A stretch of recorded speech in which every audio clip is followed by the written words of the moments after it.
Awesome. Thanks so much, Brett. And I'm so happy to be here and to be able to speak to you today because some things I've been looking at is the underlying foundations of astrology. How does it work? So I'm going to be talking today around how astrology works, process-relational foundations. Okay, so I'm going to start with a poem from Muriel Rukeyser, and it's an excerpt from a poem that was released in 1968 called The Speed of Darkness. Ends of the earth join tonight with blazing stars upon their meeting. These suns, fall burning into Asia. Time comes into it. Say it, say it. The universe is made of stories, not of atoms. So I'm going to be talking to you today around process and how, in a lot of ways, astrologers fundamentally understand what process is. It's something that we look at. Astrologers are trying to understand the nature of time, how there's beginnings, and then a middle, and then with the new beginning is sort of like the beginning of a new cycle. It starts all over again. Or you could also look at the beginning and then the first quarter square, and then you have the opposition, and then you have, coming up after that, the third quarter square, and then eventually you have the new moon. And so there's many ways of breaking up a process into oppositions, squares, triads. And so I think the way that most look at reality, though, is in these static concrete objects. Sometimes astrology itself can be very fixed on looking at a single natal chart moment. And so today I'm going to be talking around some philosophical paradigm shifts that are moving more towards this way of looking at reality as this dynamic unfolding of time, this dynamic flux, kind of like this Heraclitus idea. And so a universe made of stories, what does that even mean? I mean, when I think around most discourse and philosophy is that reality is made out of matter or stuff, or maybe it's made out of mind. And so there's some other ways of looking at this question. But before that, I want to give a very brief history of Western philosophy, just to give some context to how astrology fits into being an anomaly for how most of the Western mind looks at it. So we have, very beginnings of Western philosophy. We have Plato, who's saying actually there's these transcendent realms of these ideal forms and that they're somehow interfacing with reality and shaping reality, and that in fact, all of reality might actually be the mind. And so we have this metaphor of Plato's cave where you see the people in the cave and they're just seeing the shadows of something that's much deeper. And so it's this metaphor for, as astrologers, we kind of are peering past the firmament and trying to understand the dynamics of the non-spatial temporal realm and how these ideal forms are perhaps subtly shaping our lives. So that kind of leads to this idea of idealism where everything is built out of our mind, this mental stuff that is totally abstract, this monism, that everything is created out of this one substance. Then there's substance metaphysics, which is kind of like the opposite, where it's like, well, no, maybe it's not mind. Maybe actually everything is made out of these bits of matter. And then from there, we have this hierarchy from physics to chemistry to biology to psychology. And at the very top of the hierarchy is somehow this mysterious process by which consciousness emerges out of all these dead, inert pieces of matter that don't have any intelligence within their own right. And somehow this combination of all these things magically creates consciousness. People have been trying to find the traces of this, and there's like these gaps. And so there isn't like a surefire way of really understanding why do we have a phenomenal consciousness. And then there's these dualisms that try to resolve these splits between like the mind and matter, where we have our body, and then we have this other abstract world that's happening. We don't quite know what's happening there or how we interface with it, but we have this kind of mind-body split. In a lot of ways, Jungian acausal explanations of astrology sort of fit into this dualistic way of like, well, we don't know what's actually going on in this transcendent realm, but maybe it's just a clock that's synchronized and it's matching up with our physical reality, but this is like a separate thing that isn't directly interfacing. It's an acausal relationship. So there's kind of a default to dualism within the philosophy of astrology. So you have this kind of mind-body split, which again, this is kind of like Descartes and post-enlightenment, looking at the nature of consciousness as this mind-body, these two separate entities that never shall the two meet. Now, Bertrandus in The Passion of the Western Mind, he's actually giving a much fuller account of this dialectic between Platonism, idealism with this kind of more materialism, physicalism, and the substance metaphysics, and that you can sort of trace the history of all of Western philosophy for the last 2,000 plus years through this dialectic between the mind and the body, this transcendent realm and the physical realm. And so there's this fundamental question in philosophy, which is, where is consciousness? Is it emergent out of all these physical matter, or is it fundamental? Is it underlying all of reality? Or there's these emerging theories around like panpsychism, where it's like embedded into every single bits of matter, or pan-experientialism, which is what Alfred North Whitehead is a fan of, which is that it's experience all the way down. And so Whitehead is what I'll be talking a lot about today. And so I just wanted to give a brief biographical context to who Whitehead is and why we're listening to him. So Whitehead is first and foremost a mathematician. He is famous for writing the Principia Mathematica with Bertrand Russell. They were trying to put mathematics onto a foundation of logic. That, of course, failed with Gödel and completeness. And for Whitehead, that kind of liberated him to say, like, well, there's more to math than just these axioms and structures, that there's maybe some other processes that are happening with mathematical intuition. And so he kind of went off and went in a different direction than Bertrand Russell, who kind of founded analytic philosophy with kind of a foundation of logic. And that for Whitehead, he was also on the front seat of watching the destruction of the Newtonian paradigm of what the nature of reality was. And he's on the Royal Society of London. He's like getting the early presentations of Einsteinian relativity. He was a specialist in mathematical physics. And so he understood like all of the different ways in which the revelations in science were completely breaking apart our paradigms of reality. And so as a mathematician, he was trying to come up with a systematic metaphysics that encompassed all of these things. But he sort of saw the writing on the wall that we're headed towards this future that is going to be totally disenchanted, and that the human experience doesn't fit into these existing materialist paradigms. And so he kind of turned to these romantic poets to kind of re-inspire, like, what if there's everything you need to know by just looking at what we experience within ourselves? And so given that, can he build a metaphysics to describe the lowest level of reality, our human experience, and the highest level of what's happening in the cosmos? And so that was his remit with what he was trying to do with process philosophy. I think he was successful, and I think that actually his metaphysics would be an amazing foundation for how you would explain astrology. Astrology would sort of fit within this metaphysical framework rather than being on the fringes of not really fitting within material science. And so there's a paradigm shift that I think is happening to this process-relational philosophy. And we're moving from this material reality into this completely new structure. I'm going to describe a bunch of words that are going to be difficult to maybe understand at first, but I'm going to try to unpack it as best I can as we go along. So an event ontology. Okay, so ontology means what you see is real. So for most of people that we see as real, the substance. But for him, it's time. It's the event. It's the happening. It's the experience. This dynamic flux of time is the most real thing. So an event ontology that's made up of these fractally nested processes. In philosophy, it's called mereology, where you have these wholes and parts that are on top of each other. And so he's describing these as actual occasions are the fundamental building blocks of reality. These actual occasions are comprised of drops of experience, where contrast is secured by pulses of emotion. So he's trying to take our human experience and say, look, we have these pulses of emotion, we see contrast, let's make that the basis of reality. And let's see if we can create a metaphysical framework that describes these actual occasions of experience as the foundation for everything. And for him, it's experience all the way down. And it's not human experience, it's not anthropomorphic, it's that we have our own experience, but we also have, like, an atom has its own experience. It just has lower degrees of freedom. It can't do the same things that we do. And then you have a nebula. Maybe it actually has even more degrees of freedom as we do as humans. Who knows? So we're trying to look at our own experience and trying to project the human experience down at the lowest levels up to the highest levels of all of reality. So it's this fractally nested processes of actual occasions comprised of these drops of experience where contrast is secured by pulses of emotion. So that's the basis of this paradigm shift. And I actually think that, in a lot of ways, astrologers really intuitively understand this.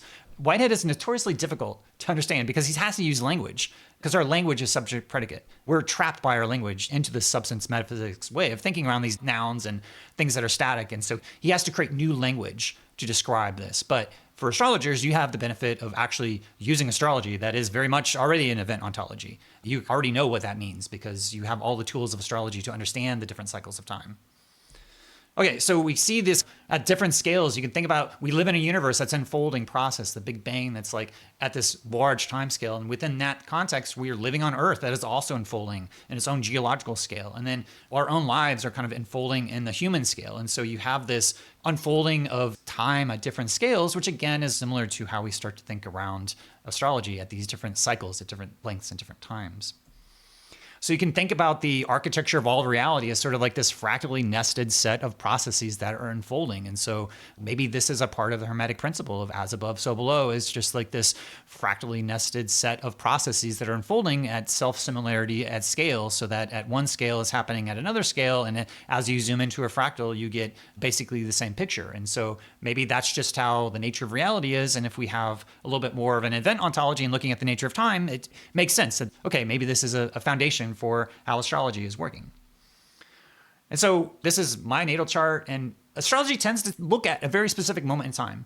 So this moment in time is kind of fixed. And so for me, that was very frustrating because, I wanted to be able to look at the dynamic unfolding. I wanted to look at my transits. I wanted to look at these progressions. And so I found myself creating my own software so that I could start to look at the dynamic flux of the time. So this is my natal chart and looking at the unfolding of the time. So for progressions, the first 90 days kind of like sets the whole scale of my life. But also we're looking at these outer planet transits and the relationship to the moment that we're born and what's happening in the context of the cosmos, and said that astrology is the process of looking at when you were born in a moment of time and looking at how the unfolding process of the cosmos is unfolding and what is happening to our own personal journey in the context of this larger unfolding journey. And so, again, already astrologers are perfectly fit to be able to get intuitive, embodied metaphors for what process philosophy is and how it could start to describe the nature of reality. So we're moving from substance to process. What does that mean? Okay, so we're moving from nouns to verbs. We're moving from things to happenings.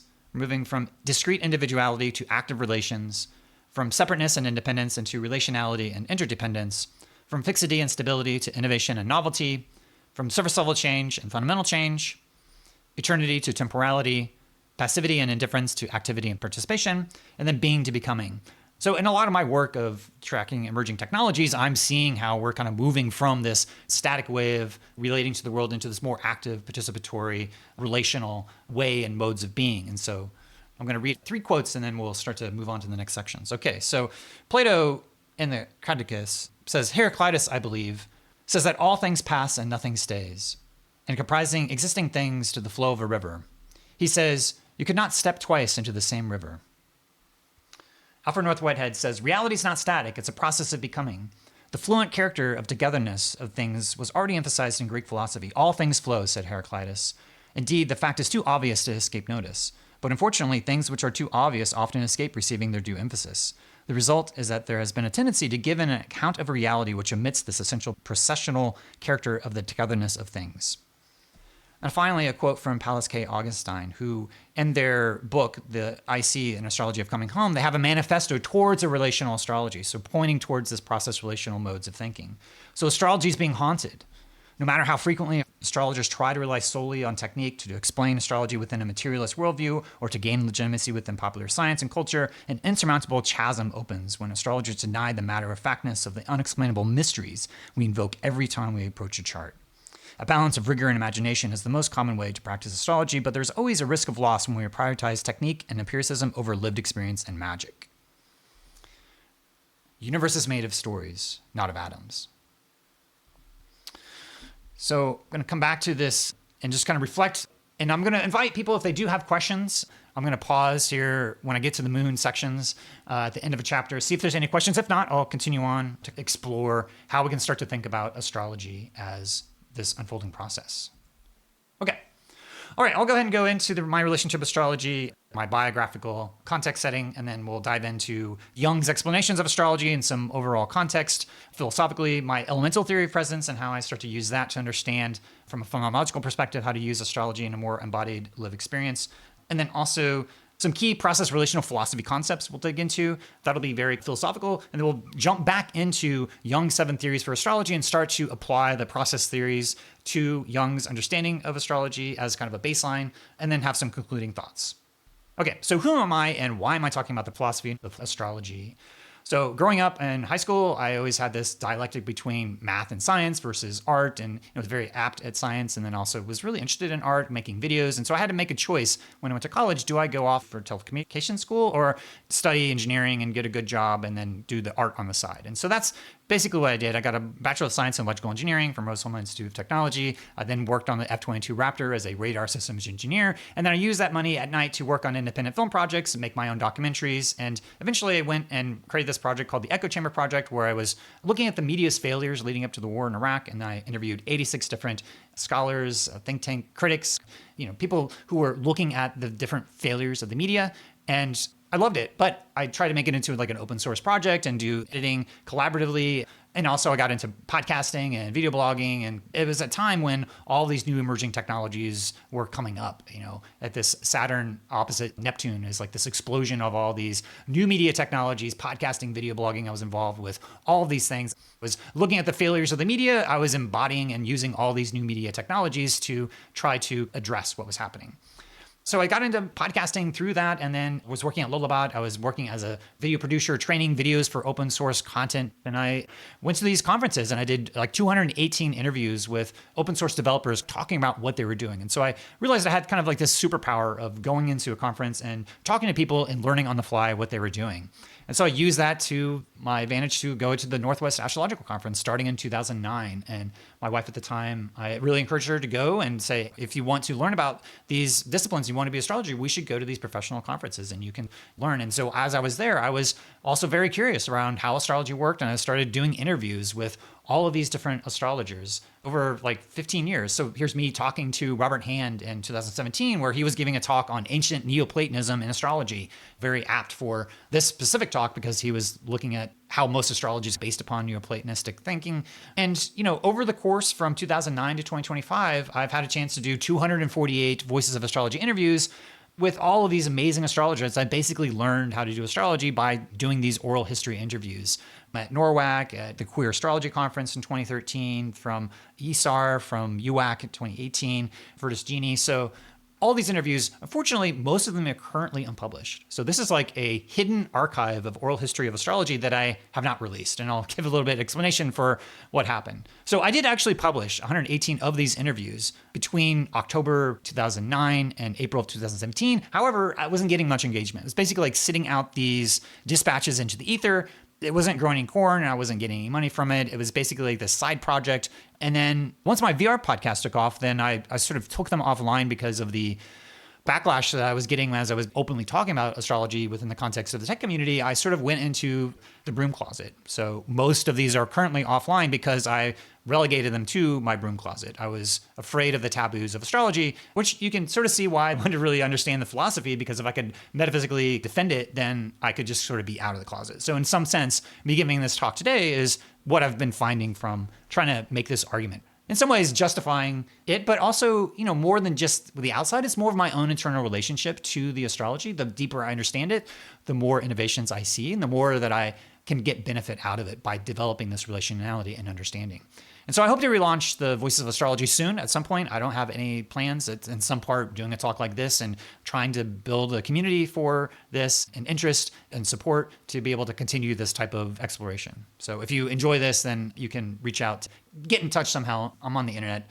We can find out a way of making this happen. I don't have any existing plans, like I said, because I have this podcast that is basically the biggest VR podcast that's out there. I've been doing it since May of 2014, where I started doing interviews with people working in virtual reality, in some ways at the cutting edge of experiential design and VR. We see like these new paradigms emerging. And then I was able to take these various lessons from astrology and apply it. I brought virtual reality demos to NORWAC in 2014 and was showing it to different folks. I've published over 1,700 interviews on the Voices of VR since May of 2014. That's basically 2.8 episodes per week, every week for over 11 and a half years now. In fact, my latest episode is about process philosophy. So I've been able to travel around the world, go to these hundreds of different events, and I'm invited to give these keynote talks. And I am basically applying different aspects of astrology and trying to journalize it and understand the philosophical underpinnings to be able to kind of apply it to a new context, which is experiential design, people doing immersive storytelling. And so I'm invited to kind of give these keynote talks where I'm trying to slowly integrate different parts of astrology into this practice of experiential design. I've also been wrestling with the philosophical foundations of astrology. How does it work? Because I want to be able to explain it, but also to deepen my own relationship to it. And so I've had all these other unpublished interviews. Well, the Voices of VR and the Story All the Way Down, those are both launched. The Story All the Way Down, my wife and I, Wonder Bright, we look at these documentaries and we sort of unpack the archetypal dynamics. We've done 2 seasons, but we're focusing on Sundance documentaries. So we hope to maybe expand that out to pop culture and other ways of using these understandings to be able to talk around stories. Heated Rivalry, if anyone hasn't seen it, is a really amazing like Saturn-Neptune manifestation that's coming into Aries, and it's around a gay hockey romance. So that's an example of something that we might talk about here in the future, and that we're very excited around pop culture stories and how stories go viral that are kind of embodying these different archetypal dynamics. So I'd have the esoteric voices probably going to be rebranded to Voices of Astrology, Voices of AI, Voices of Philosophy, Voices of Math. I went to 2 mathematics conferences talking with mathematicians about the philosophy of math. But all of these oral histories are trying to understand all these foundations, understanding astrology, how does it fit within the context of philosophy of math, with process philosophy, with artificial intelligence, and asking these fundamental questions about the nature of reality. Because if you understand from a philosophical perspective, then you can start to extrapolate into all these other domains. And these insights are independent of the context, and you can apply them everywhere. And so that's kind of my approach, is to see what's happening at the cutting edge of emerging technologies and to see how these insights from the new paradigms of astrology can be applied to understand the nature of this paradigm shift that we're going through. So astrology has been the most persistent anomaly for me. Most philosophical frameworks have incomplete explanations, and so there's an opportunity for philosophical innovations that are generalizable. I've been talking about elemental theory of presence and experiential design within the context of these different talks. I'll give a little bit of a sneak peek of this during this talk, just from one section of my elemental framework of phenomenology, looking at the fire element being active presence, air element being mental and social presence, earth element being embodied and environmental presence, and water being emotional presence. And Richard Tarnas has been a huge inspiration for me. The Passion of the Western Mind and Cosmos Psyche, both of these are amazing pieces of work that I think are setting a lot of philosophical foundations. For anyone who doesn't know, Tarnas wrote The Passion of the Western Mind in order to set the philosophical context to be able to write something like Cosmos Psyche. He needed to reestablish the legitimacy of Platonism and Neoplatonism in order to give his own metaphysical understanding of what Jung is doing in this kind of acausal representation of astrology. And, for me, I'm standing on the shoulders of Tarnas and Tarnas's work.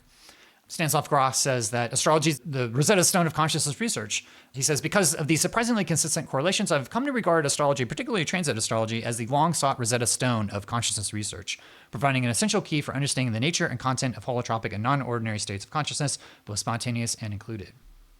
And so I wrote my own astrology software in 2013 to be able to track my own transits, to be able to understand, okay, if these outer planet transits are really important, according to Tarnas, I should be able to track what's happening in my chart day to day, pull up nataltransits.com, put my birth data in, and be able to basically track my own transits. And I've been doing that since 2013. And then I entered into VR because of what Tarnas said around the Uranus square Pluto. As this new technology was coming up, I was like, this actually is a manifestation of like the seeds that were planted in the 60s. This is going to be a new revolutionary technology. If we think about the printing press of our era being computing technologies, this is just going to be one manifestation for a persistent new computing paradigm that I need to be able to cover very closely. I also published some of the very first zodiacal releasing web applications with Jen Zart because I got a reading from Ostakopic, seeing how my zodiacal releasing from Eros was like very much dictating what was happening in my time with this loosening of the bond and this shifting of my own relationship at that time. And so I wanted to create a way to be able to track a zodiacal releasing on my phone and just pull it up and see what was happening day to day and kind of interact with it in a more interactive fashion. I built uraniummedia.com to pull up a chart of the moment so I can just pull it up and say, okay, what's happening right now? So for the last 9 years, I've been tracking what is the chart of the moment, what's happening right now, rather than doing planning ahead of time, seeing what's emerging in the moment and seeing how I can have this relationship to the planets and the cosmos in a way that's dynamic and unfolding in the moment. I also wrote a prototype for planetary hours clock that I've been running in my living room for the past year, just getting a sense of these planetary hour shifts. And so what's happening in the moment and just kind of seeing how these context switches happening at the switch of the planetary hours, seeing when planets are in the angles, seeing when things begin, when things end. It's been very handy just to have a sort of ambient planetary hours clock that's always telling me what the planetary hour is. And I'm still kind of developing it. It's just a prototype. And I also wrote 3 articles in The Ascendant, one in Archive, looking at like how is virtual reality going to help us understand what astrology is, and also looking at the future of both astrology and the future of virtual reality by applying these different astrological techniques. And I wrote a piece, kind of the archetypal cycles of virtual reality. And I just went to the Living Astrologies conference, and I just wanted to end this section with this mandala that I created, looking at my sun, moon, and ascendant, where I have my sun in Virgo. So I think of this as this mushroom at my home. I'm very much a hermit, and I have these mycelia network that kind of reach out to my other mutable signs of my Gemini rising with this butterfly that goes out and gathers all this information. And I'm trying to explore the potentiality of all these different aspects of what the nature of reality is and talk to all these people. And then the mycelial networks of the Virgo kind of feeding into this Sag moon in my 7th house where I do this whirling dervish practice and I synthesize all of these different bits of information into these deeper philosophical insights. And so hopefully that gives you a little bit of a sense of how I've been using astrology in my journey into this space and why I'm talking about this. Okay, so, here's the moon, just checking in with myself. It feels good. I'm glad that I'm able to speak about a lot of this for a long time. I've got a lot more to cover. I'm looking forward to it. Okay, so I'm going to go into Jung's explanations for astrology, but I'm also going to give some philosophical context to help set up the process philosophy element. So Jung had 7 potential explanations of astrology, and I'm going to get to those in a minute. But I just want to point out that in this book that came out in 2018, Jung on Astrology, there was a lot of aggregation of everything that Jung said publicly around astrology, and that the Grice and Rossi, they did a great job of summarizing and categorizing Jung's thoughts on astrology into these 7 different categories that we'll go into. But first, some philosophical context before we get to that point. So Isabel Stingers, she got into Whitehead, and she's a philosopher, and she says, if reading Whitehead means accepting to commit oneself to an adventure whose starting point is always the formulation of a problem, it is the greatness of the history of philosophy that it succeeds sometimes in giving what one could call, with Gilles Deleuze, a portrait of the philosopher with his problem. Even when the problem is no longer ours, the way it forced the philosopher to think, create, and reject can then become ours in the sense that it creates the experience of the movement of thought proper to philosophical creation. So part of my whole exploration of looking into philosophy of astrology is that it's like changing the way that I'm thinking. It's led me to things like Whitehead. It's caused me to run my face into a brick wall because Whitehead's notoriously difficult to understand. But I think with astrology, there's metaphors that can help us understand it. But there's this underlying thing of what problems or questions do I have? Given the problem, it's going to lead you to these philosophical levels of inquiry. So one of the problems I have is there are parts of me that are very curious about how does astrology work? And there's this book from a conference that happened in 2010 around astrologies, plurality, and diversity. I wanted to read this to set some philosophical context. So the conference title of Astrologies was designed to reflect the growing scholarly realization that it's impossible to talk about astrology as a monolithic entity, unchanged since ancient times and the same from culture to culture. It is increasingly apparent that under the general rubric of astrology, there are competing methodologies, a diversity of techniques, and a variety of underlying philosophies. So if I'm going to be talking around how astrology works, I have to acknowledge, first off, that there's a plurality of astrologies.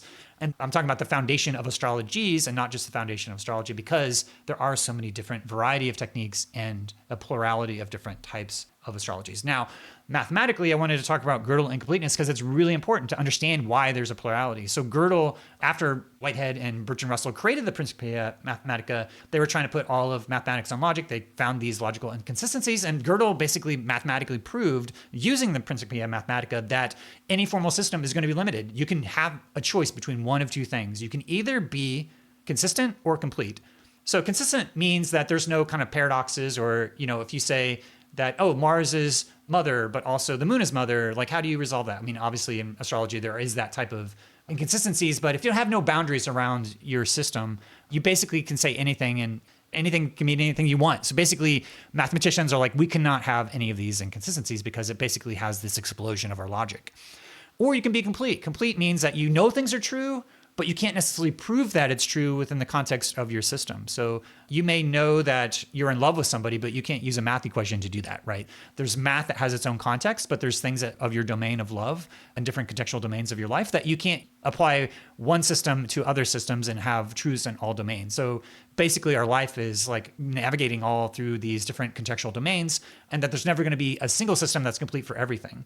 The second incompleteness theorem is that a consistent math system cannot prove its own consistency. So it'd be like trying to have somebody convince you that they're not going to lie to you, right? You wouldn't trust them. You need to have some sort of external validation to really kind of prove that. So the same thing with math, it can't prove its own consistency. So what's that mean for astrology? Well, it just means that there's going to be a plurality of different techniques, a plurality of different house systems, whether or not you use the tropical or sidereal zodiac, whether you use the mean or true node of the moon. I mean, there's all these decisions you have to make. And sometimes you can mix them and mash them, but sometimes you can't.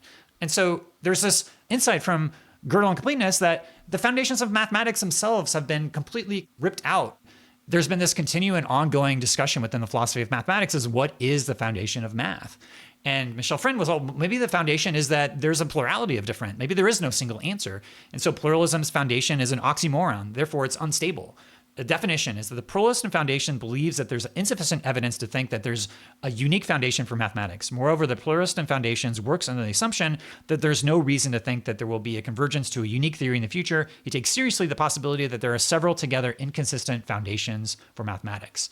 So, as I'm talking about how astrology works, I'm recognizing the plurality. I think that process fallacy is the most robust, but there's going to be other philosophies, other techniques, other approaches, and that's completely fine. I just think that this works for me. So there's a paraconsistent logic idea that manages explosions. So paraconsistency is that inconsistency, according to received wisdom, cannot be coherently reasoned about. However, there's this paraconsistent logic that challenges the standard view. A logical consequence relation is said to be paraconsistent if it's not explosive. So I think that astrology is a set of paraconsistent logics, as long as it doesn't explode in these contradictions. You can use multiple house systems and you can mix and mash different things depending on the technique. Part of the reason why the Western mind and kind of materialist worldview is upset with astrology is because it uses this type of paraconsistent logic. And I think life is paraconsistent. There's non-Boolean aspects to our life that are not able to be reduced down to a number, reduced down to a formula. And I think that's what this kind of blending between the non-Boolean and the Boolean logics. We need paraconsistent logics. Artificial intelligence is a form of paraconsistent logic, and that is trying to kind of mitigate all these things. So we see at the frontier of emerging technologies, things that are trying to address the limitations of our previous logics. So I've previously argued in the Ascendant magazine that astrology may be a form of mathematics itself. And so I was looking at to see how math works. And so I wrote this back in 2018. I said, consider astrology as a mathematical object for a moment. Mathematical objects describe the underlying patterns of reality, and some argue that they are indispensable to science. Just a note to this indispensability argument from Quine. He's a naturalist, and so he only wanted to give validity to math that was for applied science. So naturalists of math, they sort of eschew pure math as not being real math. The only real math is the math that serves science in a naturalistic way. So he was the one who's making the indispensability argument. And yet the exact nature of mathematical objects is an open question for the philosophy of math. Are these mathematical objects invented or discovered? Do we discover mathematical objects through some sort of mathematical intuition of a non-local platonic realm of eternal ideal forms? Or are mathematical objects a semantic invention of the human mind that provides useful descriptions, but do not require non-spatial temporal realms to exist outside the empirically observable and natural world? This is after I had gone to 2 math conferences and talked to practicing mathematicians around whether or not they think math objects are invented or discovered. These fundamental questions that you can basically talk to any mathematician. They'll have an opinion on that. Are these objects there, or are they a creation of the mind? I think they're actually both, in the sense of there could be ways that you create the Saturn aspect of the axioms, and those axioms allow you a portal into a Neptunian reality that allows you to have a sliver of that reality, but you don't get a sense of the entire reality because the non-Boolean, non-dual aspect of reality is too big for us to comprehend, so we need to have limitations and constraints. So there's a way that Saturn and Neptune dynamics are thinking around the philosophy of math as you need the axioms in order to give you a portal into these other aspects of reality. Just the same, any technique that you use in astrology is a constraint, a Saturnian constraint that forms an axiom that allows you to get some sort of deeper mathematical truth from the portal of astrology. So perhaps the foundations of astrologies are pluralistic, and that process philosophy may also have much to contribute. So Jung has the open house system. So it's an exemplification of pluralism. And so Pallas K. Augustine, in their book of the IC and Astrology Coming Home, says, working with multiple house systems with both quadrant and whole sign layers is much more common amongst professional consulting astrologers than industry chronic and destructive house system debates would have us believe. As historical accuracy and appropriate cultural context become more popular in astrology, Dr. Jung's articulation of the open house system is especially potent. Use whatever house system is historically accurate for whatever technique or style you're using at the time. So the open house system is an exemplification of pluralism, of looking at there's different contexts. Given the context, then there may be new portals into reality. You can also look at this aphorism of these men or women put their hand onto an elephant and they get some sort of insight, but they can't get a full picture of what the elephant is because they can only see what's happening in their local reality. So you can think of the elephant as this non-Boolean archetypal space, and that you are collapsing the wave function into one observation, and that you're able to see it, but you're not able to see it from all perspectives. And so this Anekatavada, there's no single point of view that properly depicts the entire and complete truth. It's a principle from Jainism. So perhaps there's not a singular foundation for astrologies. And again, it's increasingly apparent that under the general rubric of astrology, there are competing methodologies, a diversity of techniques, and a variety of underlying philosophies. Okay, but is it still worth asking, how do astrologies work? So I wanted to look at Carl Jung There's some recent scholarship on Jung after the Red Book. There's Jung's Studies in Astrology and also the Astrological World of Jung's Red Book.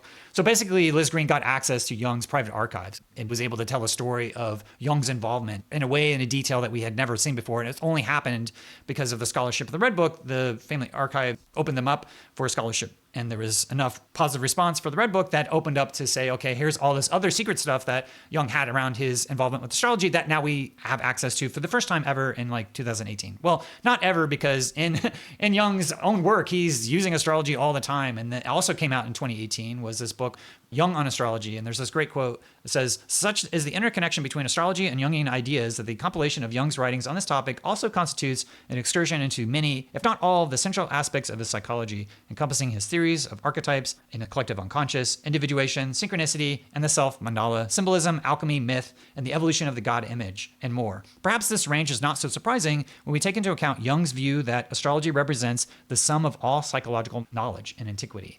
So Jung's basically looking at astrology, and when I discovered this book and saw that, I was like, holy shit, like Jung has been on this same track that I have been of trying to understand what's going on with astrology, and I had independently come to some similar conclusions that I wasn't familiar with the full extent of his explorations. And so here's Jung's 7 potential explanations of astrology. Number 1, astrology is an embodiment of the Hermetic as above, so below sympathies principle. Astrology as psychological projection of symbol via the collective unconscious. Number 3, astrology as divination with synchronistic lucky hits. Number 4, astrology as caused by naturalistic and measurable celestial phenomena. Number 5, astrology as a qualitative dimension of time, symbolized by the horoscope. Number 6, astrology as an embodiment of the Pythagorean all-is-number transcendental numerical archetypes. And then number 7, astrology as an acausal synchronicity between the heavens and humans. So these are the 7 explanations of astrology. I'll be unpacking them more after I talk around experiential design and process philosophy. But before that, there's some stuff I need to unpack in terms of archetypes and the nature of archetypes, because it points to some of the insights that are coming from process philosophers. So Tarnas on astrology being archetypally predictive. So Tarnas says, I gradually came to recognize that, contrary to its traditional reputation and deployment, such an astrology is not concretely predictive, but rather archetypally predictive. The essential structure of this emerging astrological paradigm appeared to be focused not on the prediction of specific concrete outcomes, but rather on the precise discernment of archetypal dynamics and their complex unfolding in time. So there's this non-Boolean space of archetypes, and that you can't really discern what's going to happen until an observation is made. It's sort of the collapse of the metaphoric wave function into something that is into a Boolean space that has true-false dimensions. But when it's in an archetypal realm, it's in a non-Boolean space that is basically in this pluralistic reality that we can't reduce. It's the Neptunian unity of all consciousness down into the Saturn of concrete into material reality. Jungian archetypes. They can't be reduced down to simple formulas. So I think it's important to elaborate what Jung actually said around archetypes to get a full sense of how he's kind of wrestling with these non-Boolean aspects of reality. So clear-cut distinctions and strict formulations are quite impossible in this field, seeing that a kind of fluid interpenetration belongs to the very nature of all archetypes. They can only be roughly circumscribed at best. Their living meaning comes out more from their presentation as a whole than from a single formulation. Every attempt to focus them more sharply is immediately punished by the intangible core of meaning, losing its luminosity. No archetype can be reduced to a simple formula. It is a vessel which we can never empty and never fill. It has a potential existence only. And when it takes shape and matter, it is no longer what it was. It persists throughout the ages and requires interpreting ever anew. The archetypes are the imperishable elements of the unconscious, but they change their shape continually. So you have this unfolding process of, again, this kind of non-Boolean nature of archetypes, and then our Boolean reality that we are existing in. But we actually exist in both non-Boolean and Boolean. So Tarnas in the Archetype Journal had this great elaboration of archetypes in the philosophical history. If people are not familiar, you can look at an Archetype Journals 4, 5, and 6. He has a 3-part series, but in the first part, he talks about archetypes as not only Homeric, Platonic, and Jungian, but also Pythagorean, pre-Socratic, Aristotelian, Neoplatonic, Kantian, Blakean, Balderian, Darwinian, Freudian, Husserlian, Whiteheadian, Wistinian, Hillmanian, Sheldrakean, and Groffian. And then probably even more. I think Gilles Deleuze talks about virtuality, and there's lots of other philosophers that are actively looking at this as an issue. But the one I want to point out is Whitehead with his eternal objects. And so there's way that Whitehead himself is thinking about these archetypal dimensions, and he talks about the eternal object. Okay, so Tarnas on the acausal synchronicity. So this is basically, I think, the default position for, I think, probably most modern astrologers, where there's some sort of like hermetic principle going, but it's an acausal thing that just happens to be happening in these two domains. And so Tarnas is also pointing to maybe there's a deeper creative force that I think Whitehead starts to bring in within his metaphysics that isn't necessarily in the metaphysics of Jung himself. So Tarnas says, I believe that a more plausible and comprehensive explanation of the available evidence would rest on a conception of the universe as a fundamentally and irreducibly interconnected whole, informed by a creative intelligence and pervaded by the patterns of meaning and order that extend through every level, and that are expressed through a constant correspondence between astronomical events and human events. Such a view is concisely reflected in the Hermetic axiom as above, so below, which describes a universe of all whose parts and dimensions are integrated into an intelligible whole. In the perspective I am suggesting here, reflecting the dominant trend in contemporary astrological theory, the planets do not cause specific events any more than the hands of a clock cause a specific time. Rather, the planetary positions are indicative of a cosmic state of archetypal dynamics of that time. Again, I think this is sort of leaning into these Neoplatonic and Hermetic principles, which is fine and good, but I think they're limited in terms of how they might be applicable to other domains beyond astrology. So I've been partial to this Hermetic, Platonic, and Pythagorean explanations. I love them. I'm into them. That's why I've been looking in, because I'm trying to understand them. But also I've leaned on Tarnas's and Jung's acausal explanations, but ultimately have been dissatisfied with it metaphysically. Whitehead's process metaphysics, however, and event ontology provides a much stronger philosophical foundation. I'm not the only one who came to that conclusion. Back in 1983, one of the preeminent process theologians, David Ray Griffin, who is one of the editors of Whitehead's work. For context, the theologians picked up Whitehead's work because he had a conceptualization of God that sort of put creativity as the ultimate nature of reality, and that God was sort of maybe at equal level, so that you don't have this theological God, but it's more of a participatory relationship where there's a creative unfolding, that we have an opportunity to kind of be in more direct relationship to our sort of religious experience. I think astrologers who are into this kind of celestial magic are already kind of in that dynamic, interactive, participatory relationship. And I think that process theology is sort of inviting this kind of collaborative, interactive participation. But it was the theologians that were really carrying the torch for Whitehead for a long time because of his theological insights. So it was the process theologians that brought together James Hillman and all these Jungian archetypal psychologists in 1983. And they were looking at this interface between Whitehead and Jung. And so in this introduction, which, by the way, this introduction that David Ray Griffin wrote is 77 pages. Most introductions are maybe 10, 20, 30 pages, but this is a 77 page. He kind of goes on a toot.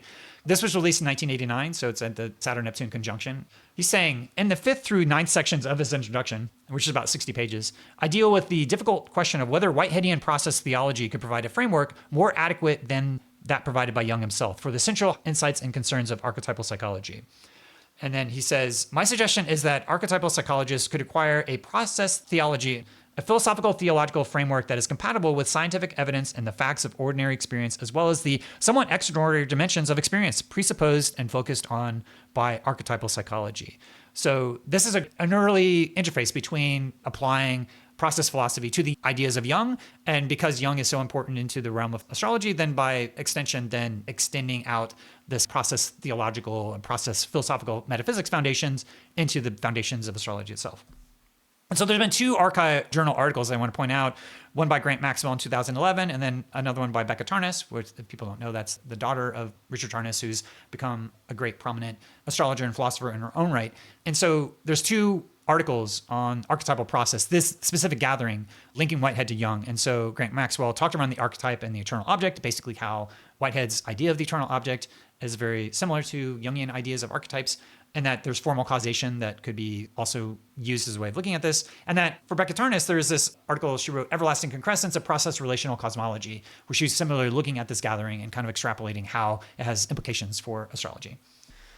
And I wanted to point to this quote where David Ray Griffin says, process philosophies applied to the current day physics. I wanted to just point out that physics and kind of explain some concepts that if you understand the physics metaphors, you can kind of understand what's happening. And so there's this idea of the quantum wave function. It's sort of collapsing. We understand mathematically what's happening, but there hasn't been a coherent system to kind of describe everything. And so there's this paper called Taking Heisenberg's Potentia Seriously. So in most of substance metaphysics, we don't look at the potentia. We only look at what's real after the wave function is collapsed. So it brings out like Everett's mini world interpretation, that you have these multiverse theories that because mathematically it shows that there should be all these realities, then we're going to break out into these orthogonal universes that we can't observe and can't see because the math says it, but it's just as mystical and mysterious way of looking at it. You could just say that those potentia are real, which is essentially what the process philosophers are saying.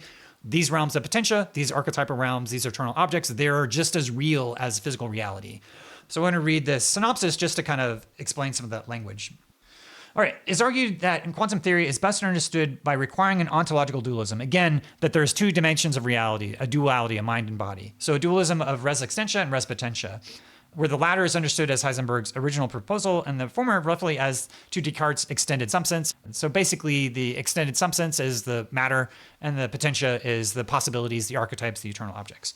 However, this is not a dualism of mutually exclusive substances as in the classic Cartesian sense, and therefore does not inherit the infamous mind-body problem. Rather, res potentia and res extensia are understood as mutually implicative ontological extants that serve to explain the key conceptual challenges of quantum theory. In other words, the realm of possibilities are just as real as physical reality.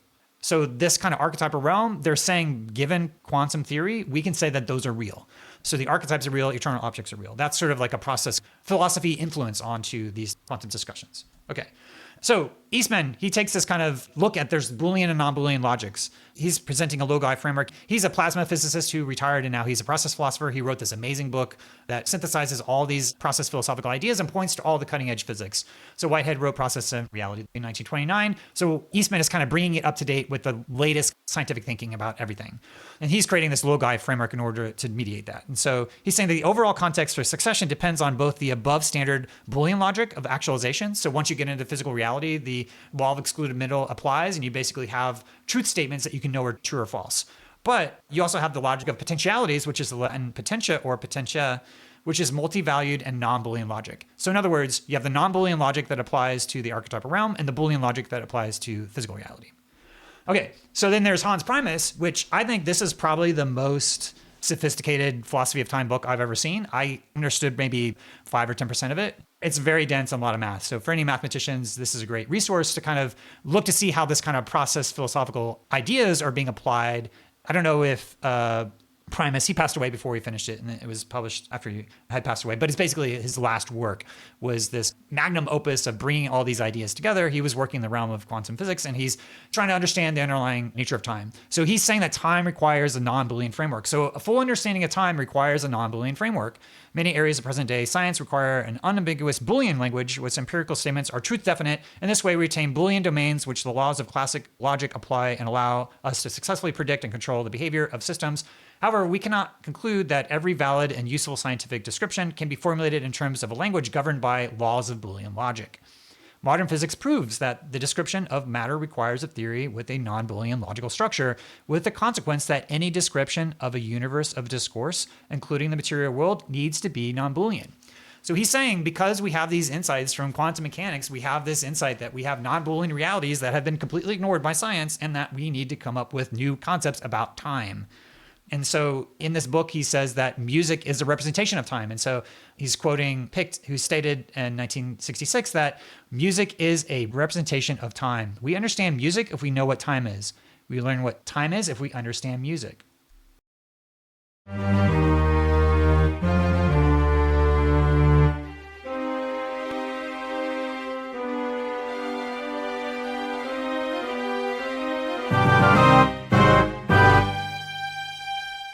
So in music, there's a frequency domain where you have the chord structures of the circle of fifths, and then you have the music as it's passing in time. And so in that time, you have the melody. And so there's a frequency domain and a time domain. And there's also like scaling that happens in terms of the octaves that happen at a certain like doubling of the frequency, doubles the octave. We are hearing the sounds at like a logarithmic scale. So there's basically, if you look and analyze all the different dimensions of music, you can start to see that it has a time domain and a frequency domain.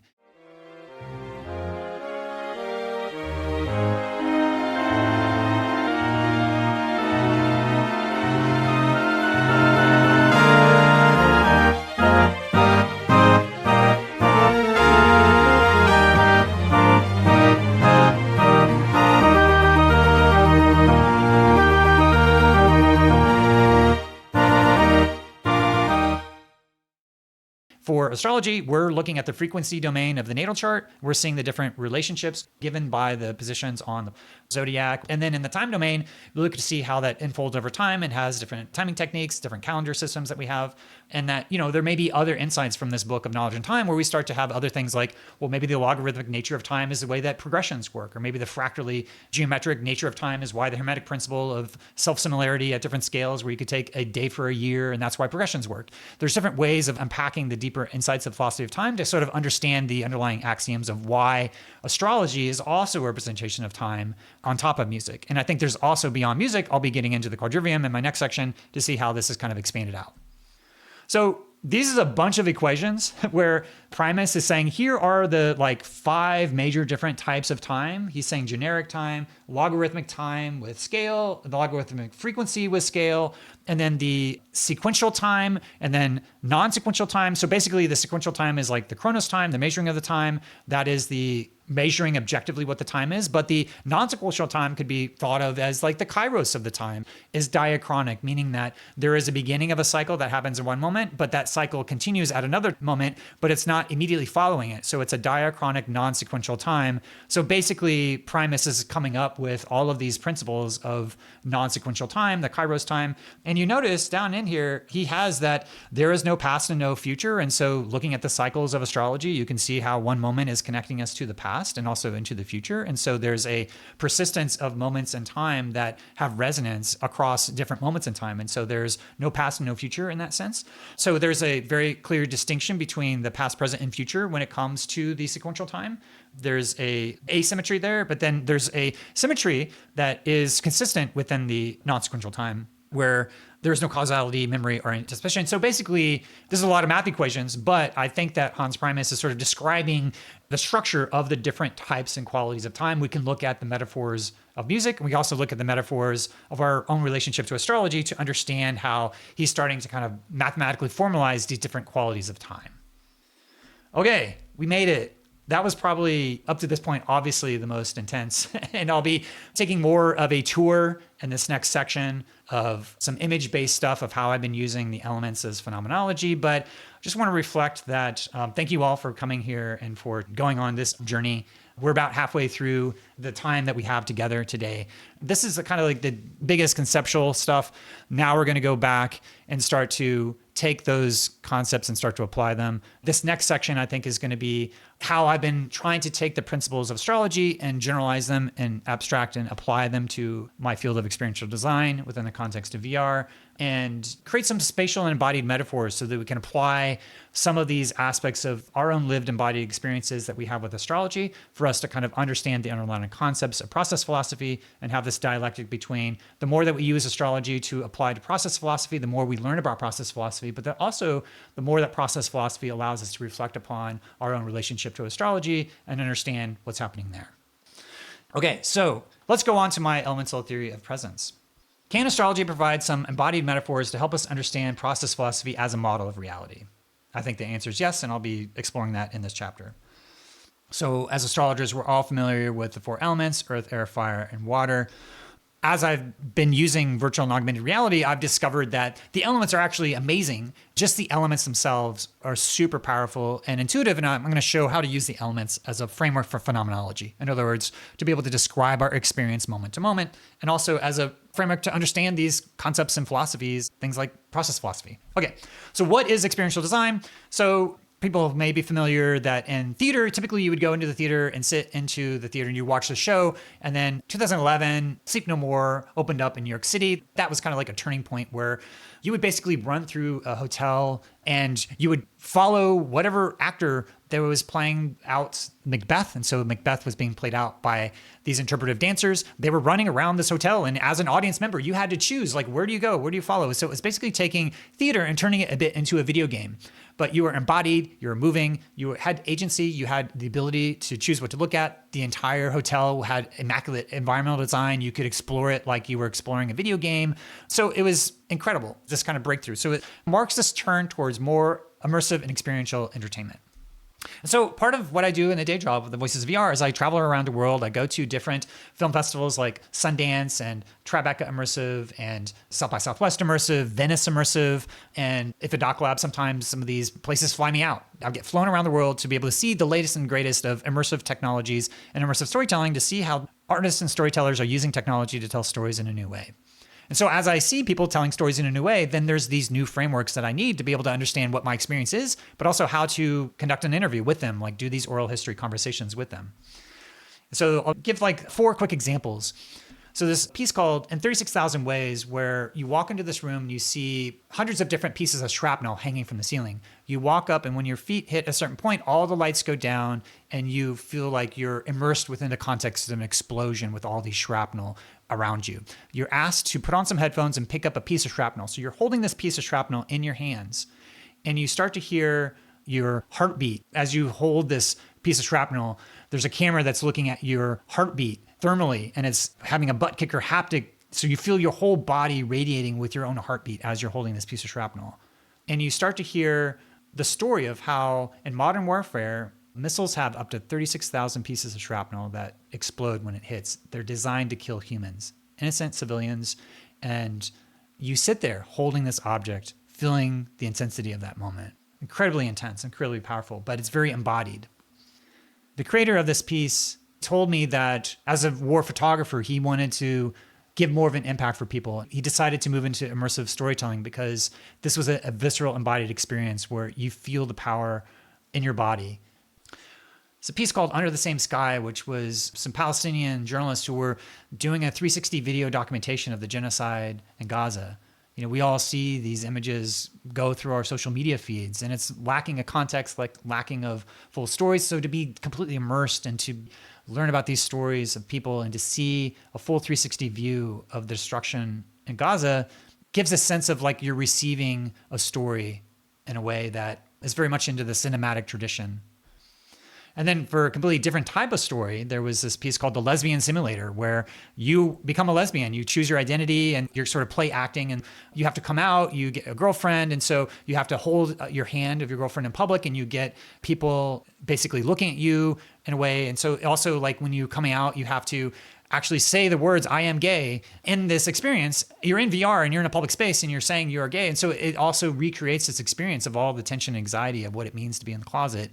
But in the context of a video game, this is a creator who wanted to create an immersive, interactive, participatory experience so that she could release it on Steam and have people understand some of the things that she goes to as a lesbian. And then finally, there's this piece called Handle with Care, which is a little bit more from the theatrical tradition, but you have 45 people in a room and there's a box in the center. People are expecting this kind of like theatrical performance. And then on their seats, it says there's a performance that starts when everybody has had time to read this and one of you opens the box. So you open up the box and then there's a series of instructions that happen. And so they're using the abstractions of language to be able to communicate to different people to create these emergent social dynamics of people coming together to co-create the performance together with there's no actors, no nothing. There's just a box, and that's the theater in a box performance. So each of these have like an elemental balance. You have the fire element with the interactive participatory way. You have the social dynamics of the Handle with Care. You have the embodied experiences of In 36,000 Ways. And you have this more cinematic tradition where you're watching and receiving a story. And so I reduced down these elements into active presence, mental and social presence, embodied and environmental presence, and emotional presence. And so we can look at the different communication media. So video games are the quintessential aspect of active presence where you have agency, will. It's all about exploring, and there's curiosity, there's open worlds, there's a sandbox, you get to play. So that's like the active presence for video games. Then you have mental and social presence. So thinking about all the different ways that language allows us to communicate and create a collective relational context of meaning that we're able to communicate with each other through narratives, through literature, by talking to each other, by having body language in the context of emergent social dynamics. And so this is kind of the mediation of semiotics of sorts, where you're communicating different symbols and signs to each other using literature, social media, the internet, and podcasting. Then we have the water element of emotional presence, and that's the film. That's the cinematic tradition. You have the unfolding of cinema that is really designed to invoke different emotions. You have the lighting as well as music, and then you have photography as well. So this is, the building and releasing of consonance and dissonance cycles. So it's really kind of the unfolding of time that we have with film. And then we have embodied and environmental presence. You have architecture, theater, dance, virtual and augmented reality, anything that's using your sensory experiences. And so this is kind of like the new thing that's happening with immersive and experiential technologies, is that you're actually kind of embedded and you have these direct sensory experiences that you're provided. So it's roughly taking action, making choices, emotional immersion, and sensory experience. Okay, so is it possible to generalize astrology so it can be used as an experiential design framework? there have been aspects of astrology that for sure I've been able to use. However, there are, I think, other aspects of astrology that are based upon axioms, and based upon those axioms, there's been received wisdom and developed wisdom through this epistemology of marking the omens and sharing them and seeing how they resonate with other people. So there's ways in which that you can't have the full power of astrology unless you use all the axioms of astrology. And if you try to only use a subset, then you're not getting the full aspect and the full power. But at the same time, that is requiring people to learn all that stuff in order to use it. And so I've been trying to see, just like very similar to how Tarnas is only looking at outer planet transits. He's not using like the full power of houses or signs or anything like that. He's not using like traditional mundane techniques. He's just merely looking at outer planet transits and to see how powerful that can be. And so just the same, I'm like starting to say, okay, in that pluralistic, deconstructive way, is there a way that I could start to reconstruct different aspects of kind of understanding the underlying principles for how it applies in this context of experiential design, and then seeing how it applies back to the rest of the system. And so I wanted to just briefly give an overview. I'm not going to be diving into my full experiential design framework. I think that's kind of beyond the scope of this talk. There's other talks that I've given that you can see referenced in the notes here that you can go watch if you are interested in seeing how I've do this full breakdown. But there's this quote from Robert McKee that I think is really helpful for me. He says, true character is revealed in the choices a human being makes under pressure. The greater the pressure, the deeper the revelation, the truer the choice to the character's essential nature.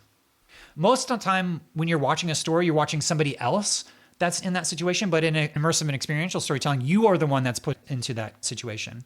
So it's almost like astrological remediation, where you're put into a contrived context, and then you have to see what kind of like archetypal character dimensions come out based upon the different dynamics of that contrived context, but also pointing to these deep, real experiences of our essential selves. So you're placed in the context under pressure, you're making choices and you're taking action, and your essential character is being revealed. And this is an unfolding process over time. And so there's a context, quality, character, and story. And so for me, the quality, I've been leaning very heavily within the context of the four elements. The context, there's different contextual domains of the human experience that are represented by the astrological houses. And there's other ways that I've been looking and applying like the contextual domains to like theories of privacy, let's say with like Helen Niesenbaum's contextual theory of privacy that says that given a certain context, there's appropriate informations that are flowing between that context. So if you're at your bank, you would share financial information and you wouldn't necessarily share health information to your banker. And when you're at your doctor, you may not share the intimate nuances of how you're spending your money day to day. So there's ways that that's not contextually appropriate for that. So the idea is that given the different contexts that you can start to understand contextual theory of privacy by looking at the houses. But there's other ways of looking at experiential design, how you're choosing a certain context. And then part of the experiential design is that you're switching between different contexts. And things like Meow Wolf are really famous for mashing together lots of different contexts together very quickly in a way that gives you this completely different experience of immersive media that you don't necessarily get that full immersion within a contextual domain. So the houses are very important on that. And then the character, I think, is the thing that is sort of emerging now. In my last conversation with Andrew M. Davis, he's really emphasizing how Whitehead's work, because most of the materialist science was erasing value. There's this branch of philosophy called axiology, which is value theory. There's a way that, Whitehead, being inspired by these romantic poets, wanted to put value at the very center of his philosophy. And then also my conversation with Grant Maxwell, he's also talking around these dialectics and how character traits may be revealed through these dialectical oppositions that are happening. So, and the story would be sort of like the transit progressions. I think also that's maybe looking into Hans Primus and looking at these different timescales, we could get a better sense of how you could see like a microcosm of a larger cycle that happens within the context of an immersive experience that maybe you start to, like zodiacal releasing is taking different planetary periods and looking at them at different scales. Maybe in the context of even micro scales, we start to see the self-similarity of the fractal nature of these planetary periods that start to play out within the context of these experiential design pieces.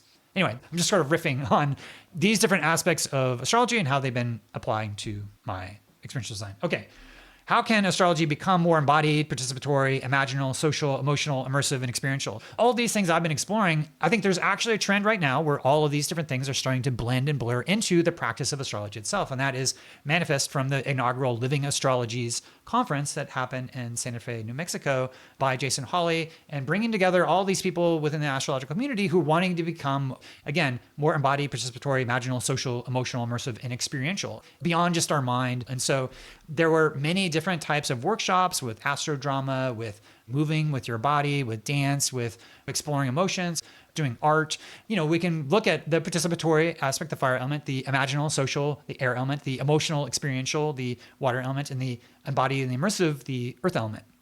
And so all of these different elements are actually embedded into astrology itself. So as I'm looking at this intersection of how to apply astrology to experiential design, it's coming full circle. And now astrologers themselves are looking, how can we create these more experiential aspects? I think it probably goes back to astrological magic. It's very much enacting and embodying the astrology in a way that goes beyond just kind of looking at static natal charts. So this is just an example of some of the different imagery and the workshops I went to. There's 4 days of workshops, about 20 workshops in all, where I'm starting to look at creating pictures of my sun, moon, and ascendant. I started to draw paintings of my internal culture, of the dynamics of myself. So you can think about your internal world as a world, and what does that world look like? What does it feel to live in that world? And what would it mean for you to take actors from that world and put them into other worlds? And that's also very much in alignment to this intersection for what we see with the internal family systems mashing up with astrology and also mashing up with astrological theory. There's an amazing workshop that I did there where they were basically like mashing together all these different things. And I'm very much looking forward to see this continued exploration of internal family systems. For if people don't know, internal family systems is like this really mystical process of talking to parts of yourself in a dialogue that you kind of give them agency. And so it's sort of like leaning into these Jungian ideas of the unconscious, where there's these vast potentialities and there may be agential aspects of these archetypal dynamics of your internal self that you can actually start a conversation with. And it's been used in trauma therapy. And so it's very much in alignment with Jungian thought, and also very much in alignment with treating your astrological planets as these different parts. So again, active presence, mental and social presence, emotional presence, and embodied environmental presence, all of these things are actively being infused into the practice of astrology itself, manifest into the Living Astrologies conference. Okay, so I'm going to dive into a quick overview. I've sort of covered a lot of the major aspects, but I wanted to further elaborate how I've been using the elements to start to look at both experiential design, but also the scientific research that was independently rediscovering different aspects of the elements. Okay. So within the context of virtual and augmented reality, I'm going into these different events. And in like 2014, you have a tech CEO who's up on stage talking about presence, right? I'd only really heard about presence talked about in meditation or more like new age communities, but you don't really hear tech CEOs, but it really represents this fusion of becoming more embodied and more experiential, kind of the antidote of the iPhone that came out in 2007. Now in 2025, you have all these new platforms of the next wave of the internet and next wave of technology being more around getting off of the addictions of the smartphones and into these more immersive embodied experiences. And so VR and AR sort of had their consumer release in the third quarter square of Saturn Neptune. And now we're starting into a new cycle where we're going to start to really see a lot more people saying, let's get off the internet. Let's be more embodied. Let's be more in the moment. Let's be more in relationship to each other. And these are sort of like the deeper patterns that are kind of shaping what I've been tracking the evolution of since 2014. Okay. So Mel Slater has these concepts of place illusion and plausibility illusion. The place illusion is that the strong illusion that you're placed, even though you know you're not there. And the plausibility illusion is that you believe what's happening is actually happening, even though you know that it's not. And so in some ways, the place illusion is very much the earth element, being tricked that you're in another place. And then the air element is the plausibility illusion. And then Slater updated that to be the co-presence and body ownership illusion. So basically, you're in a place, but your body is there, and also you're co-present with other people, so the social dimensions. And so this is kind of leaning into where there's archetypal resonance between what I'm saying with my derived elements and what the researchers were discovering and finding in terms of this presence theory within the context of VR. So I started presenting about this in February and March of 2017, getting up on stage, talking about the elements at these big tech conferences. And I asked a researcher, Richard Scarbus, hey, is there anybody else that has anything that is similar to this idea of presence? And he said, actually, yeah, there's this guy named Dustin Chertoff who did his grad school work on trying to bring in experiential design into presence theory. And so from 2008 to 2010, Dustin Chertoff was looking at these different dimensions from advertising, and he came up with active, cognitive, relational, sensory, and affective. And basically functionally the same as my theory. I had a conversation, an interview with him where we sort of talk about all that. So he's pointing to other research that's out there in terms of like back in 1999, looking at strategic experiential modules where they're saying the core aspects of experience are act, think and relate, feel, and sense. And then measuring brand experiences in 2009, you're saying you need to look at the behavioral aspects, the intellectual aspects, the sensory aspects, and the affective aspects.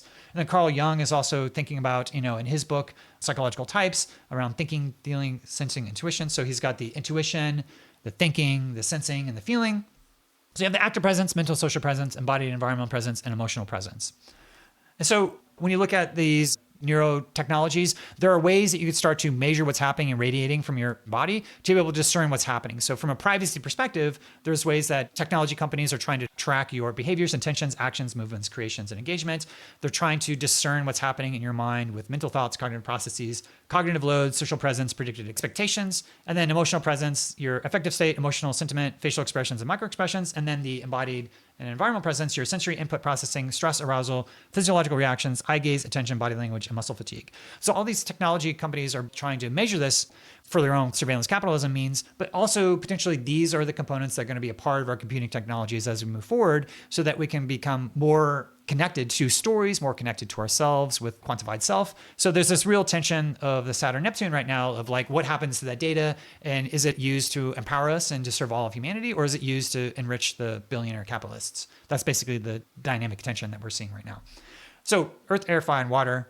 As I was developing this theory, I actually turned to Dimitri George and Douglas LeBlanc's Astrology for Yourself. And you could see underlined for each of these different keywords, the ones that I was highlighting of like, okay, this seems to be like how I could reduce it down to one term that sort of encompasses how I'm using it within the context of phenomenology and experiential design. Again, the archetypes are multivalent. And so there's always risk of collapsing it too much, but this is a good pointer to go back and to look at the non-Boolean space of the full dimension of the archetypal potentialities.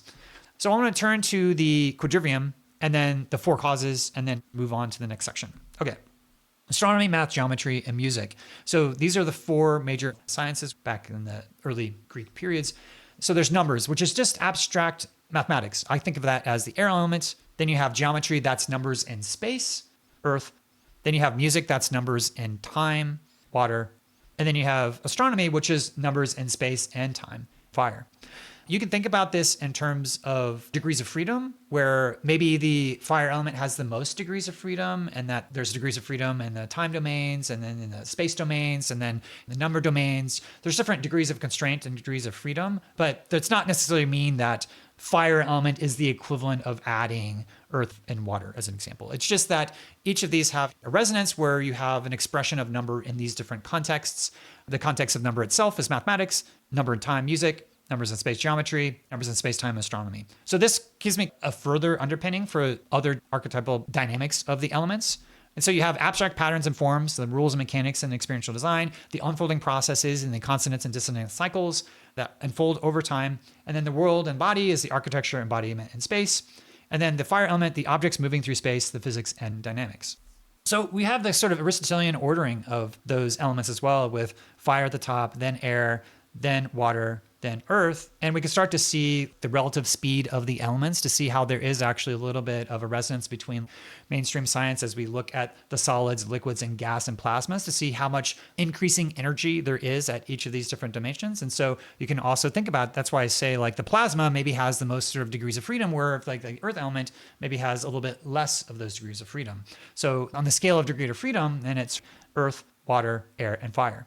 And Joy Vernon had a great talk where she had this graphic where you could also see this image that happened to align the elements in order of this increasing levels of energy, which I thought was pretty cool. So as we think about the nature of reality, maybe there's a way that cosmologically we start to see the elements as like different phases as we're attuning into these different celestial spheres. It's kind of like a kickback to these more geocentric models of reality. Maybe there is something there that is also experientially relevant. And there's this really interesting book by Arthur M. Jung. He was the creator of the Bell helicopter. And Austin Coppock actually pointed me to his book at UAC 2018. And so he was the one that was really emphasizing the degrees of freedom between photons, nuclear particles, atoms, and molecules, and how that mimics this kind of Aristotelian ordering. So again, thinking about degrees of freedom as a way of also metaphorically understanding the underlying archetypal nature of the elements. So we have, again, these different aspects of the quadrivium. And we can also look at it from this perspective, the earth as the past, the air as the future, and then the fire and water as sort of the integration of the past and the present in the moment. From process philosophy, you're inheriting the past from the earth, you're anticipating the possibilities and potentialities in the future, that's on the right. And so in the fire and the water, sometimes there's agency and free will, depending on how much degrees of freedom you have in that moment to navigate the weighting between what's fated in terms of what's inherited versus what the possible new space is. And then you're sort of integrating all of this through your emotions. From a process philosophy perspective, everything's being synthesized through your emotions, through the emotional vector. Okay, So from the four causes, I just wanted to talk about this because I think it's really important to then mapping out the different aspects of the philosophy. Formal cause is the blueprint, mass structure, design, and shape. So that's basically the architectural blueprint. When you're building a building, you have a plan, you have a script and film, but you also are trying to understand the ways that that plan, those archetypal potentialities, in astrology, it's the archetypes. For Whitehead, they're eternal objects, how those are kind of interfacing with reality in some way. And then you have the efficient cause, which is like the things that you can measure, like the billiard balls colliding. You can see like cause and effect very clearly. So that's like the efficient cause. And then you have the purpose, teleological impulse, and intention. In genetics and biology, you're trying to get a sense of why are things evolving? Why is there novelty? And for Whitehead, he's saying that creativity is kind of the ultimate teleological impulse, and creativity is on the same level of God. And for astrology, we can think of as the sun, as this plasma, the fire that's at the center that has everything moving around it. And so there's maybe a teleological impulse that comes from the spirit of the sun. And then there's the material causes, which is what is it made of? And so this is in the water element, which is mostly when you think about materials, you think of the substance of like, oh, this is made out of brass or made out of wood. But for Whitehead, it's an event ontology. And so you're thinking about time. And so there are moments of time, a passage of time where material causes actually end up becoming these moments in time that may be revisited in a future moment in time. So it's kind of a certain twist on the four causes and how you can start to map it over. And I was surprised to, I had been working through this and presented this, and I went back into the geometry of meaning, and I had actually switched the efficient and material causes. And then when I looked at how he had it, I was like, oh, actually, this is really kind of in line with process philosophy, whether he realizes it or not, to put the material causes under the water element. And so in his book, he's sort of mathematically deriving different aspects of the chart. I think some of it may hold and others kind of more speculative, but I think there's some things that he starts to name here with the elements across all these other different dimensions that are also really insightful and probably room for a lot more innovation. He also has this really fascinating chart. He's saying you can look at the elemental balance between all of these different philosophical approaches. So empiricism is looking at what you can see with your body. And pragmatism is centering the sensory experience, but it's also human value. So it also has that water element. And mysticism is like the water elements. Even within the context of the astrological traditions, there are things that are a little bit more like, say, water element dimensions of evolutionary astrology versus some of the more pragmatic aspects and some philosophy of determinism that may be parts of the Hellenistic tradition. But honestly, I think any astrologer today is kind of fusing a lot of these different things together. And to be a modern person, you have to fuse all these things together. But this is also using the elements to start to map out the philosophical landscape. I'm going to show this graphic briefly, and I'm going to come back to it. So the idea of concrescence is very confusing. I don't know if I fully understand it myself, but I'm going to try to explain it in the spirit of trying to understand it. Matt Siegel, in this talk that he gave with Michael Levin, who's a biologist, which Platonism right now is really taking off, and idealism in terms of biology. Michael Levin's work, he wrote a paper on ingressing minds. So he's having this whole conference on Platonic ideas and how they're applied to math and science. And so Matt Siegel gave this talk on concrescence. So for Whitehead, he resolves polarities by having these as a dipolar entities that have the mental pole and physical pole coming together. It's basically the waveform and it's collapsing into physical reality, and that you start to reimagine all of reality as having a trace back to this contextual dimension of the quantum non-Boolean realm. But you're basically anticipating the future, the possibilities of the mental pole. You're inheriting the past of the physical pole. You have some sort of agency. You have creative lure, so you have a subjective aim, but also you're making decisions. So the process of making decision is cutting off possibilities. So you can think about it, the error element of all those possibilities. Making a decision is cutting off possibilities. And then you're feeling into the present. And that for Whitehead, he has this term prehension, which you can think about like comprehension would be understanding it. So prehension may be like you are feeling it with your body, and maybe you have the experience at a sub-symbolic level, but you can't put it to language. You have an embodied experience of something that you can't quite explain. So prehension would be sort of like this feeling vector of like, you can think about it in terms of when you're looking at an astrological chart, you have a hit, you have an intuitive hit. It's kind of like Jeffrey Cornelius's moment of astrology, where you're like, aha, that's it. And it's basically the semiotic process of understanding the signs and the meanings and kind of like having click, like seeing the object and then being able to refer that object back to that non-Boolean archetypal potentiality. And then from that, then you're able to then synthesize all of that within the context of the moment of astrology, which is sort of like what Whitehead would call like this level of prehension. You can also think about it in terms of emotion, where you have like a pool of emotion. And if you think about if all of reality is time, then you can think about, well, when you take pictures when there's an emotional peak moment. You're taking a snapshot to take a physical representation of something that you remember, but you can also think about your life as these unfolding series of these peak emotional experiences that you remember back upon. And so our emotions are sort of synthesizing, and they're anticipating the future, they're integrating the past, and they're integrating the degrees of freedom that we have with our agency and free will at any moment. And then from that, we're putting it all together through our emotions. So for Whitehead, emotions are basically the grounding of everything. And it's kind of leaning upon William James, F.H. Bradley, both of which kind of centered the emotions as a part of their philosophical tradition. And so he's leaning upon that. He's also leaning upon the Romantic poets, synthesizing the philosophical implications of what they're saying, but he's integrating into his own metaphysics, because he's saying you have everything you need with our human experience. And that's why Whitehead is sort of a pan-experientialist. So there's lots of like other technical language that you see on this chart in terms of prehensions and objective data, physical pole, mental pole, subjective aim, concrescence. I'll be unpacking it in the next slide to sort of translate this into like the elemental framework so you can start to grasp it a little bit more. Again, we're getting into the area where he has to develop new language to describe this event ontology, but in that we can start to apply it.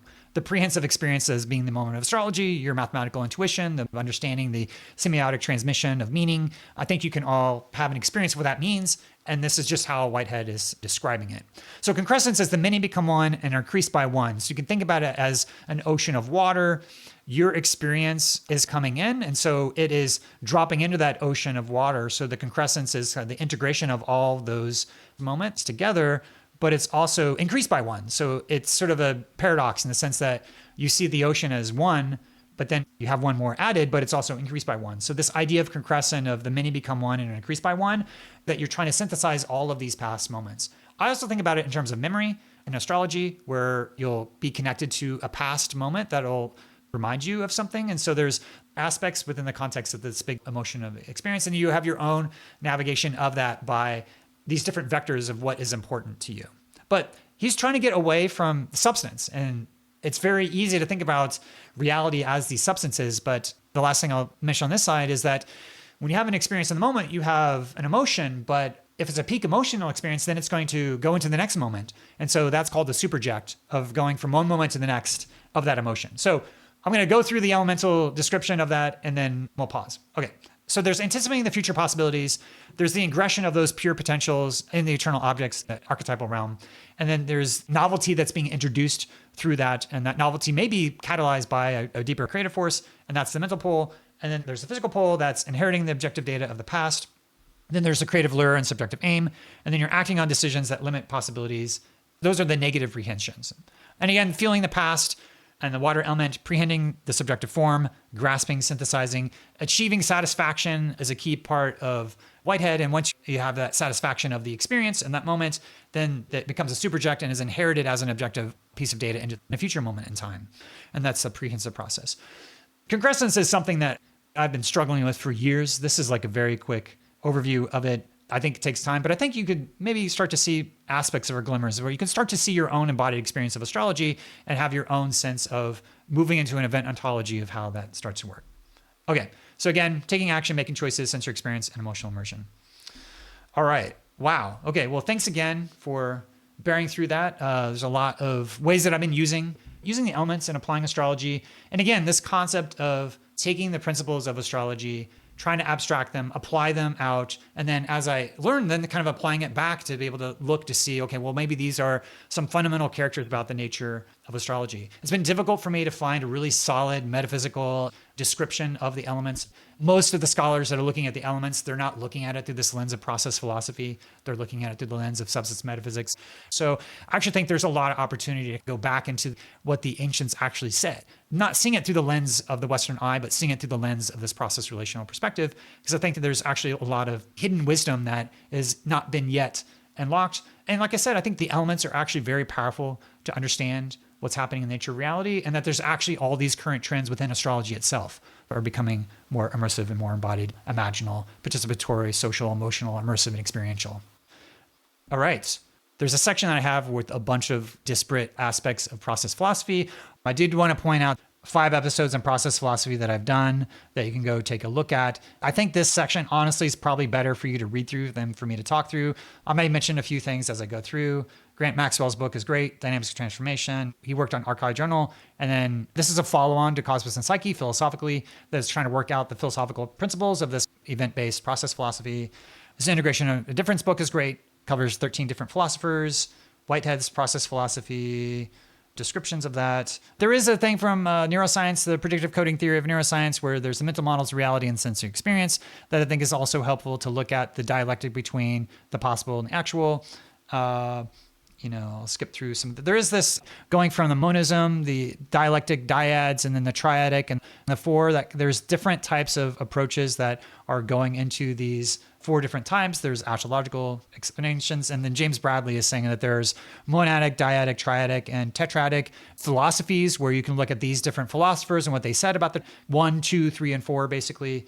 And Hegel's dialectic is a triadic approach of the thesis, antithesis, and synthesis. And then there's triads that Eastman points out as being super important, what he says as input, output, context. But there's also a Peircean triadic basis of semiotics, where there's the sign, the potentiality, so that's the possibility of the sign. There's the object and the representation of that sign, the physical thing that you can see that's collapsed.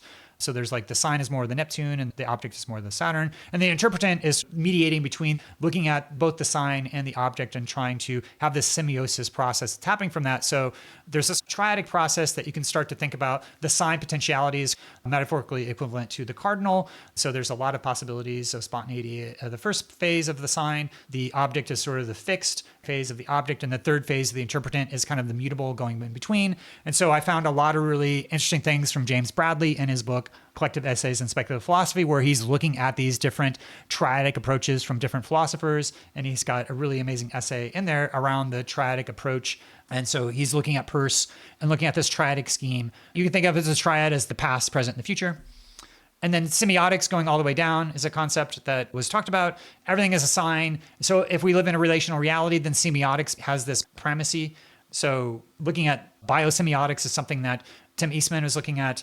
And then Tim Eastman's book on Entwined the Gordian Knot, and this repository of references that I have just only begun to scratch the surface of, but he is pointing towards this importance of biosemiotics and semiotics, and he's identifying it as the triad as input, output, context. You can't have an input or output without the context. And then in quantum physics, it's input, output, environment. So all of reality is based out of a contextual relationship that maybe the observer is a part of the underlying nature of reality, and that there is this contextual dimension of that as a key thing that he's pointing out. A block model of the universe, we're trying to get away from that. Foundations of Relational Realism is a book that I'd refer folks to in order to see the application of process philosophy to deep levels of quantum ontology. Again, what Eastman is saying is that physical things are understood as the outcome of real histories of quantum events. In other words, there's a contextual relational thread to everything that's in physical reality back into these archetypal relationships of these non-Boolean spaces. And so it's basically the physics explanation of some of those different dimensions of what we experience with astrology, of what is called the ingression of these pure potentialities into actual occasions of experience. And then I've mentioned this before and read through this, taking Heisenberg's potential seriously and how the res potential and extension are basically the two sides of the same coin. They're mutually implicative. And then processes have meteorological structure. This is what led me to look at fractal geometry, because meteorology is the science of wholes and parts, and the fractal geometry is having like a larger whole, but also being a part. And then Empedocles, I was really trying to find some source on Empedocles. I came across this great article on Empedocles' cosmic cycle on the Pythagorean Tectris, where there's this movement between love and strife. And there's actually a Pythagorean idea of the Tectris, which is basically a symmetrical aspect of time. You can think about that in terms of the antitia and counter-antitia and the ascensional times, how there's a symmetry of time that happens within the context of the zodiac that perhaps they were trying to replicate within their own models with the symmetry of time. But also when you think around the non-sequential nature of time, again, it doesn't go from one moment to the next. So when you think about non-sequential time, then you actually do have symmetries. And so there are ways that there are symmetries within the context of Empedocles' own theories of love and strife that are coming from this Pythagorean place, but may actually also have importance of looking at antitia, counter-antitia as a really important manifestation of different aspects of time that, given the philosophical foundations, people look more into. And again, there's ways that Passion of the Western Mind, Tarnas is talking around these aspects of creativity.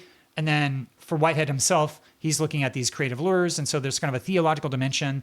Tarnas is pointing to both Bergson, Whitehead, and Teilhard de Chardin as being these kind of theologically driven ideas that weren't necessarily being taken up by the larger culture at the time, but they're super relevant, especially when you look at Whiteheadian metaphysics. And maybe if you think as a stand-in as God, maybe it's the sun as this force that is moving everything, the prime mover, as it were, the gravity and this fire element, the plasma. Plasma physics is something that a lot of folks are looking at in terms of maybe the universe is filled with plasma rather than a dark matter. So there could be an element which the fire element itself is this larger creative force that folks like Bergson, Whitehead, and Teilhard de Chardin are pointing to. And then Jungian theories about the unconscious, how you have this aspect of the unconscious, and there's like this deep well of connected to the unconscious. For Jung, the metaphysics of the unconscious were never really fully developed, but maybe with Whiteheadian ideas of the ingression of these eternal objects, it gives a metaphysical foundation for things like the unconscious and these other dimensions that lead towards things like eternal family systems that have empirical grounding, but maybe philosophical grounding. We need to turn towards someone like Whitehead in order to think about how the self is actually the combination of the self and relationships to these non-Boolean archetypal potentials that go beyond us. They're sort of transpersonal, as it were.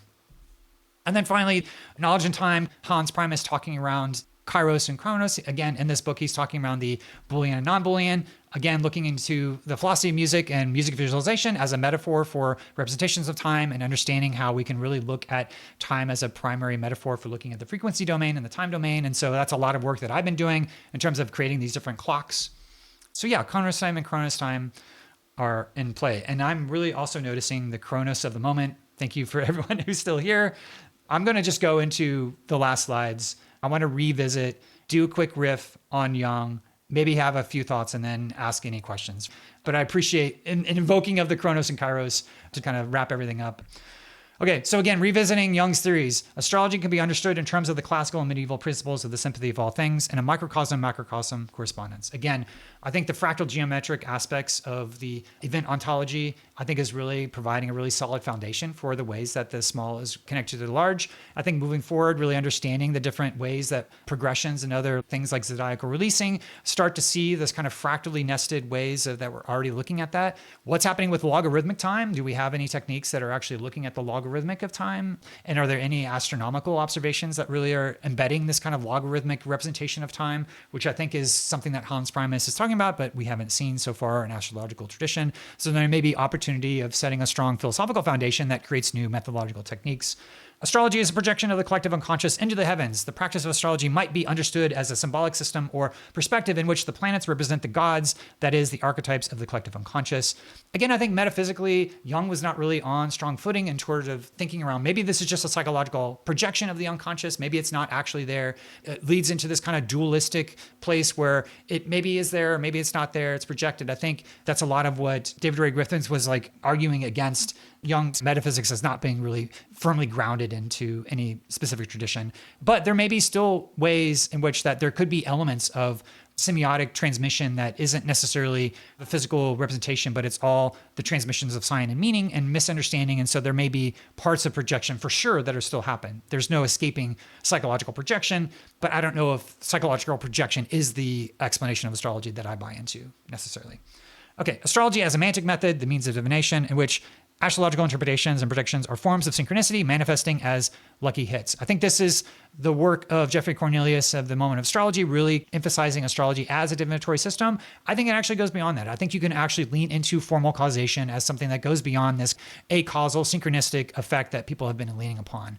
But I do also think that there may be mysteries around how actually divination works, around your intentions, your purpose, your cause. As you ask a question for different divinatory techniques with the I Ching and the Tarot, how is that interfacing with your intention, your question, with the probabilistic distribution of the formal causation of the cards? Are there other ways of understanding how divination works in other contexts that can be applied back to see how the more ordered way of astrology works, where it becomes more around the horary astrologer who's receiving a question and deciding when the timing is based upon when they accept or answer the question. So that introduces the probabilities that go beyond just like knowing to look directly to the heavens in terms of divination. But there is the moment of astrology where you are making an observation. And so there may be a process of making astrological observations, which is a part of a triadic nature of the nature of reality from a Peircean semiotic way, where you are collapsing the wave function and you are connecting the object that you're seeing to a larger, deeper meaning. And by making the observation in that moment, then the accuracy of the chart may not be as important, as well as you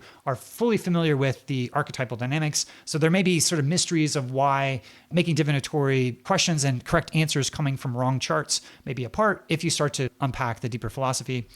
Okay, there's a physical mechanism to explain astrology in the form of photon radiation emitted from the sun impacting the Earth's magnetic field. This is a much more of a naturalistic explanation, trying to see a physical efficient causation. I'm personally not a fan of this as much because I think there's much more interesting directions that are happening in terms of Whitehead. But I think the important thing is that we can't ignore the fact that we have fate in our lives, and that the part of Whitehead's dipolar approach is that there is a mental pole and a physical pole. And so there is a physical component to astrology where we do have the fates that we have. We don't have complete degrees of freedom. We do have the inheritance of the past. We live in a context and of a community and of a world and a universe where those constraints are not unbounded. So we do have like ways in which that the pragmatic, physical, materialistic, naturalistic constraints and limitations do enter into astrology. I just don't think that's a very interesting vector to look down in terms of looking at the underlying mechanisms for how and why astrology works. Although, Bruce Schofield and others have been digging into this, and maybe there's something interesting there, but I'm more interested in the paradigm shift that comes with Whitehead and process philosophy. Okay, the last three. Astrology depends on the qualitative significance of time. Time is not an empty frame of reference, as we commonly assume. For each unique moment possesses a certain quality, which astrological horoscopes symbolize. So there is some criticism for Jung where he went away from this qualitative dimension later because he really preferred this acausal synchronicity. I think it's actually still really quite relevant if we think about the quality of the moment through music and these metaphors and the ways that each moment having a quality of the moment of the archetypal dimensions ingressing into reality with this Whiteheadian metaphysics, and that we can still kind of lean upon the qualitative dimensions of the kairos and the chronos. Even if Jung disavowed it at the end, we can take a pluralistic approach and say, yes, but it still has a lot of truth and you don't need to completely invalidate it. That may be our binary logic we're projecting onto him, where there may be a way of including the pluralistic nature of time that goes beyond whatever Jung thought at the end of his life. I think it's really important that we look to music, we look to our experience, we look to our emotions, and use that as the vector rather than something that is what academics or others say because he changed his mind at the end of his life. We can see his life as an unfolding process, and there may be still truths that come up throughout the course of his entire work that doesn't necessarily invalidate his work later on. Okay. Astrology rests upon a transcendental numerical archetypes, as in the Pythagorean Platonic understanding of number as an a priori ordering principle. So this is like, there's these numbers and these archetypes, and this is basically the archetypal dynamics, the eternal objects. And that slide from Tarnas where I said, here's a bunch of philosophers who have tried to articulate ways in which that the possible potentials are actualizing into actuality. So this transmission of the res potentia into the res extensia, what's possible, what's actual, all this kind of archetypal possibility space into the actual reality, being archetypally predictive versus concretely predictive. I think that's still a powerful thing that's a part of this larger scheme that can be explained and integrated with a Whiteheadian perspective. And finally, astrology as a form of synchronicity, reflecting an acausal parallelism or correspondence between planetary positions and experiences in human life, partly explicable in terms of the psychoid nature of the archetypes. So the psychoid nature of the archetypes is Jung's way of trying to reckon that there may be sort of physical causes that happen in our life that we don't know metaphysically what's happening. And so he sort of described this interface between the psyche and reality as a psychoid. There's certainly acausal connections. That final causes and formal causes are very difficult to discern, especially if we accept a non-sequential idea of time. It's hard to back engineer from observation when one thing happened, one intention set, and then when it gets fully blown. You have new moon cycles where intentions are set, it sprouts up, it comes into full bloom. At what point do you say that this is the actual cause? Or what Whitehead says is a concrescence of all of these things coming together. The many become one and increase by one. How do you discern specific final causes or formal causes? So by default, there's always going to be a limit for what we truly know in terms of what happens with the nature of reality. But what we can do is what Whitehead says is that we can use our own human experience as an exemplification rather than an exception. Most of science says our human experience is an exception. We should not look at our values of experience, but Whitehead's centering it. So because we can center it, we can understand our own experience of attention, our own experience of the ways that the archetypes are interfacing with our own experience, even if it can't be replicated by science, because science only has limits with what they can observe empirically, because science is only looking from the lens of one context of the empiricism, but it can't understand the full multivariant dimension of the archetypal potentialities. But we can see and experience that with our own human experience. And I think that's why I'm arguing that we should look to Whitehead in order to have a very solid foundation for astrology. And my concluding thoughts, I just had some pictures that I wanted to show in terms of this moment in time is very much Saturn driven. Maybe we're driven towards this possibility. So we have the constraints of Saturn, the possibilities, I think really embodies what's happening right now in terms of this moment in time where we have lots of things happening in the wide world, but it's an opportunity to pick a path that we want to have. It's in a moment to use our creative imagination to imagine futures that don't yet exist. And a part of what I want to do with this talk is to give a philosophical foundation for us to really start to use astrology in a way that we can create and imagine futures that we want to live into. And so, yeah, we're in this reality of you're deluded, everybody's deluded right now in this reality. And so, yeah. And we can build our own relationship to the archetypes. We can have our own communications, our own conversations with them. And the universe is made of stories, not of atoms. Coming back, and hopefully I've been able to explain why I think this is really true, that it's around the relationships and it's not around these physical things, but there's this deeper relationship to this higher realm that I think we're all involved with as astrologers. And so I know it's an impossible task to try to describe exactly what's happening with astrology. And I hope to reduce a little bit of that gap in terms of how process philosophy could start to provide a metaphysical foundation for astrology and create new vistas of possibilities as we imagine the future that we want to create together. So with that, thank you so much and happy to take any questions.